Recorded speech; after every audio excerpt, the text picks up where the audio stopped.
6のエクスキューショナーが倒せないんだけど、これはもう人形製造するしかないのかな。待って、この前資源枯渇したばっかりでしょ。人形製造したってレベル1の人形が出てくるだけ。でも本当に倒せないんだよ。どうすればいいの？ステージ攻略に詰まったら人形の育成、部隊を強くするために人形を強くしていこう。そんなわけで今回は人形の育成について説明するよ。最初は忘れがちなんだけど、レベルアップするだけでは HP しか上がらないんだよ。そうなの？強くなった気がするのは錯覚？そう、気がするってだけ。火力や射速みたいな戦闘能力を上げるには人形強化をしないと強くならないから気をつけて。人形を強くするには基本的に人形強化って覚えておこう。ちなみに人形強化をするには星に戦術人形か増幅カプセルを消費する。基本的にはドロップした星に戦術人形を使って人形強化を進めていこう。レベルアップするたびに能力値の上限が上がるので、レベルが上がるたびにコツコツ強化していこう。強化素材用の戦術人形をもっといっぱい楽に簡単に集める方法ないかな？そしたら自立作戦を使うのがいいよ。1の2や1の3あたりだと短時間小資源でそこそこの人形が集められるよ。自立作戦ってチュートリアルで出てきたやつ？そう。自分で操作しなくても時間経過でステージを攻略してくれるんだよ。時間ないけどレベル上げしたいとか、大王コアが欲しいとか、限定ドロップとかを掘るときには役立つよ。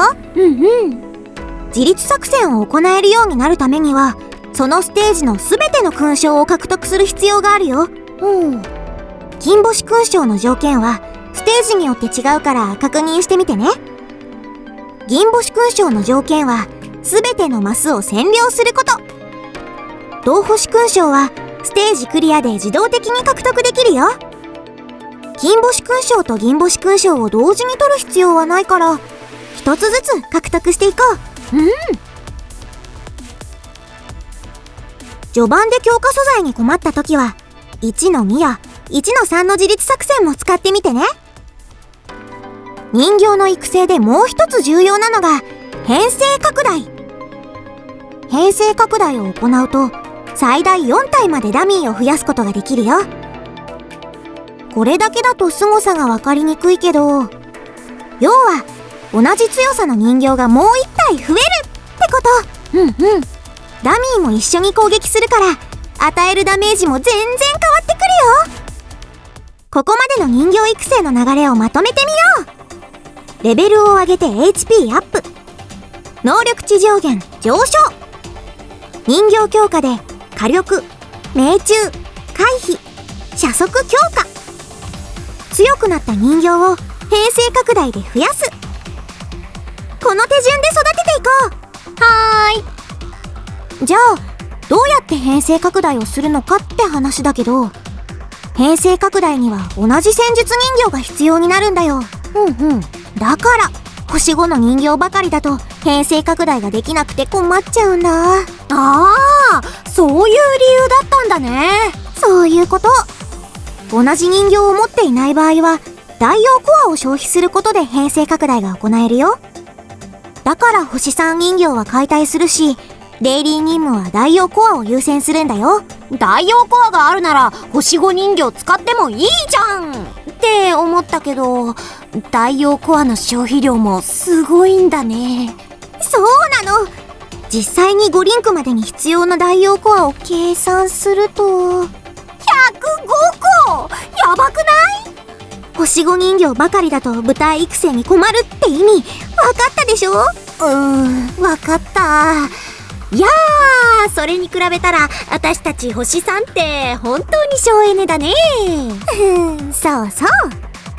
とりあえず大切なことは大王コアを大切に使うこと。4リンクあたりからコア消費量が増えて辛くなるけど、まんべんなく編成拡大をするのはダメ。育成する人形を決めて集中的に強くしていこう。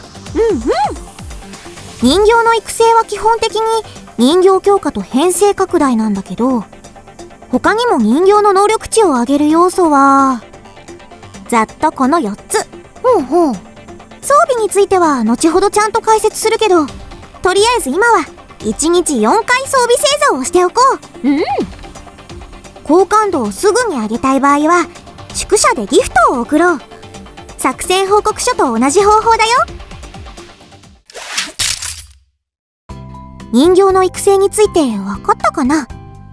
人形強化と編成拡大さえ覚えておけば2の6クリアも簡単になると思うよ。なんか勝てそうな気がする。2の6は最初の関門だからくじけないようにね。ちなみに2の6をクリアすると強力な星4アサルトライフル M4A1 がもらえるよ。終盤になってもずっと使い続けられるから、もし2の6が辛かったら戦友の支援部隊でクリアして早めに手に入れるのもいいかもね。この前一緒に作戦に参加したことがあるエリート人形か。そう2の6に限らず人形の育成はどの場面においても重要だから、育成の流れを意識していこう。